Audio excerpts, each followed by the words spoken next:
प्रॉसिक्युशनची केस काय होते एवढं मी सांगू शकतो. प्रॉसिक्युशनची केस अशी होती की त्या दिवशी जे कोणी तिकडे कामाला लोक होते त्या बूथवरती, त्या बूथवरच्या एका व्यक्तीला असॉल्ट केला होता, अशी प्रॉसिक्युशनची केस होती.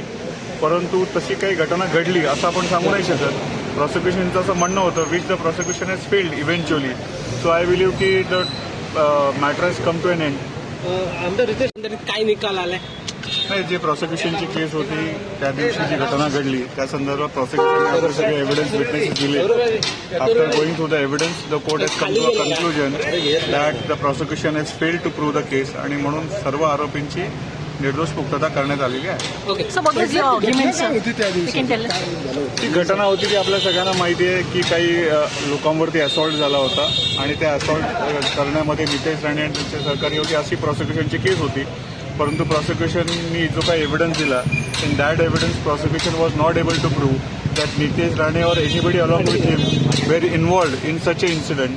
As a result of which the court has come to a conclusion that the prosecution has failed to prove the case and therefore they have been acquitted. पण असं एक्झॅक्ट पाठचं कारण काय होतं? चला बरं पार्टी या बरं.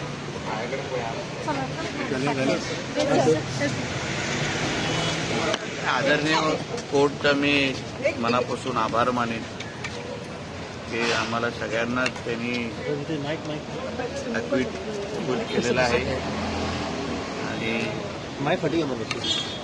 त्यांनी जो आम्हाला सगळ्यांना न्याय दिला आहे त्यासाठी मी मनापासून कोर्टाचा आभार. सर एकंदरीत 2013 से घटना थी, क्या क्या कोर्ट का निकाल है, क्या कहना चाहते हो? नहीं, आखिर में जो फैक्ट्स है वो हमारे संग्राम देसाई जी और उन्होंने हमारे सबकी टीम ने, लॉयर्स की टीम ने कोर्ट के सामने रखा. उन्होंने सभी फैक्ट को नजर के सामने रखा और आखिर में हम सभी को न्याय दिया है. इसके लिए उनका आभार मानतो. त्यावेळी जी घटना घडली त्याबाबत काय सांगायचं आहे? आता मला वाटतं की आज कोर्टाने योग्य तो निकाल दिलेला आहे. त्यांनी सगळे सत्यता तपासलेली आहे.